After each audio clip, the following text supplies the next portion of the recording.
Do I actually have $100 this month that I can spend toward plants? Or am I just saying that without looking at my account? We gotta keep our wallets in check.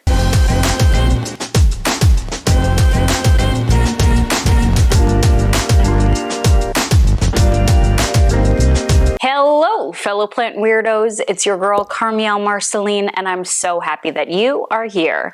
If you are new to the channel, hey, welcome to the family. We unabashedly hyperfixate on plants here. And you know what? My hyperfixation has turned into overspending. Overspending money that I have, money that I don't have. Shh, don't tell anyone. And with inflation on the up and up, your girl needs to rein it in. 2023 was about overspending, or just spending in general. And this year, 2024, we are about loud budgeting. So what exactly is loud budgeting? Well, it is the exact opposite of quiet luxury, where you are being subtle about your wealth. It is about being loud about the money you do not have.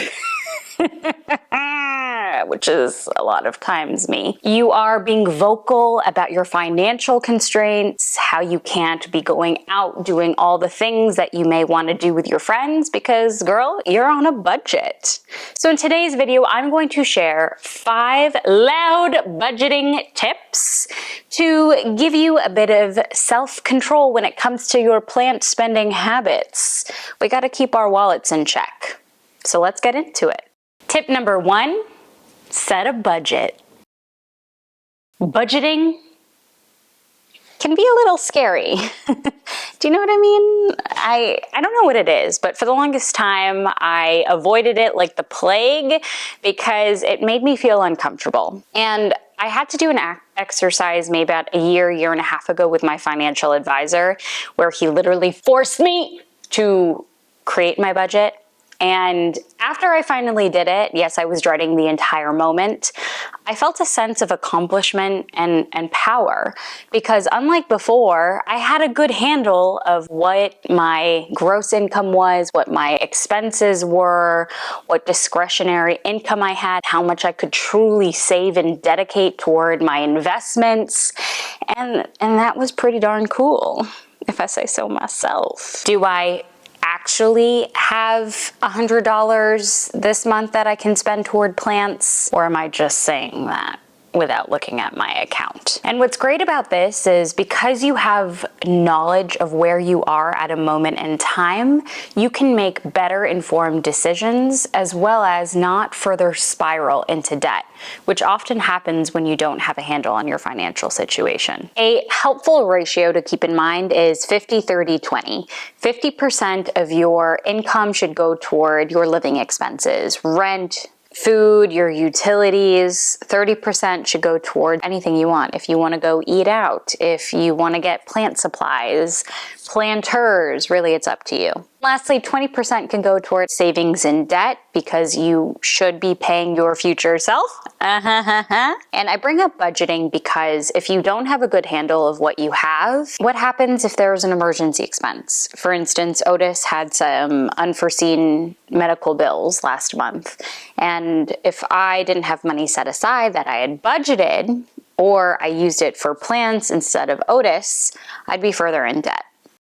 Tip number 2, do your research and shop around.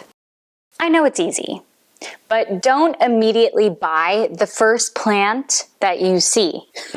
I am so guilty of this. I immediately go into a store, I see something, I'm like, ooh, I've been meaning to get this plant. No, I have not. And I can already picture where it's going to go in my apartment, what planter it's going to be in, and before you know it, I'm at the cash register. Wrong, you should not do that. Instead, do your research. Look into that specific plant species. Is it even the right plant for you? Do you have the skills? Do you have the supplies, the environment to take care of that plant? Does it need filtered water like many calatheas? Does it need direct sunlight? Do you only have north-facing windows? if you don't have the right things to support it, you should probably walk away. You should most definitely walk away. Secondly, shop around. You don't have to get it immediately, like I was saying before. Understand what the market value is for that specific cultivar. Go on Etsy, go on Aeroid Marketplace, go on Equigenera's website, Facebook Marketplace to see what is the average price for this plant. If you don't know what the average price is, you're likely going to overpay for it. Tip number 3, make a wish list. Wish lists are an amazing tool if you want to prevent impulse shopping. Yes, I see you. I see you. I know you do it too. And wish lists can be as simple as writing it down on paper, going into your notes app on your phone. You can even take pictures. A lot of websites also have their own wish list functions tools. See a new plant species on YouTube? Add it to your wish list. Are you shopping around at a plant store, see something new? Add it to your wish list. Are you on Target looking for a planter? Add it to that wish list. I personally love using my notes app on my phone for a wish list, and I currently have these 3 different Scindapsus that have been on there for a couple of months. I have a Scindapsus Pison, a Scindapsus Maharlika, and a Scindapsus Silver Sierra. And it's just a good reminder that, hey, I don't need it right this very second, and who knows, maybe down the line I can get it and fulfill my wish list. So why do wish lists work for budgeting? It goes back to an earlier concept I discussed in this video, intention. Are you being intentional with your spending, with your purchases?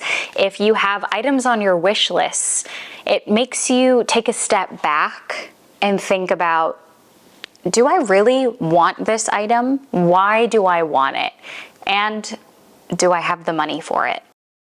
Tip number 4, buy small. Trust me, I know the allure of luscious, gorgeous, beautiful, long, mature plant. This isn't even that mature, but you know what I mean.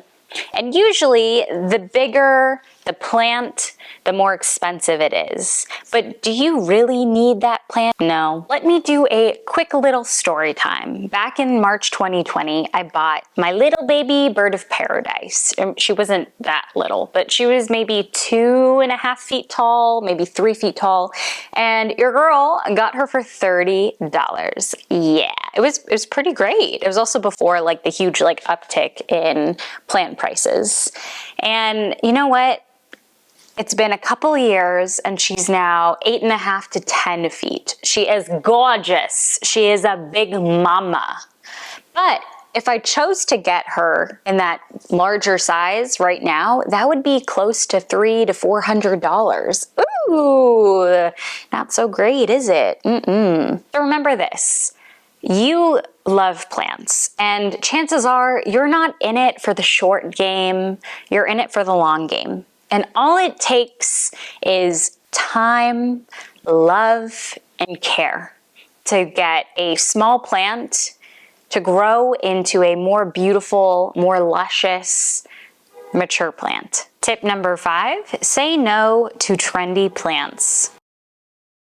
Just because Stacy from that latest YouTube video, or even Erin from that TikTok one that you saw, has that latest variegated trendy plant, doesn't mean you need that trendy plant in your own space at home.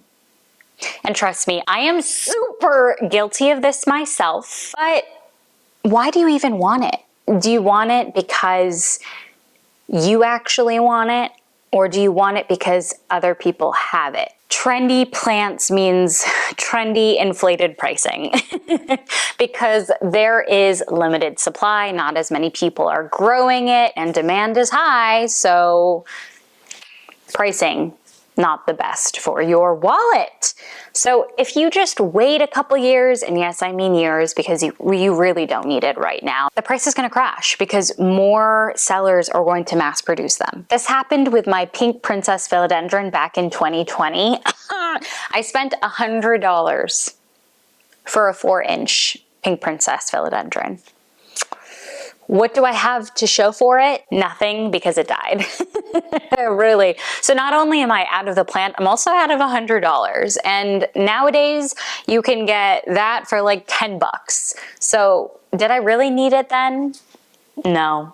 There you have it. Those are 5 loud plant budgeting tips. Were there any that resonated with you? Any that you're going to incorporate into your routine? Let me know down in the comments. If you liked today's video, hit that like button. If you want to see more videos like this, hit the subscribe button. And if you want to be notified every single time I post, ring that bell. And with that, I hope you have an amazing rest of your day. Thanks for spending it with me, and I can't wait to see you in the next one. Until then, bye!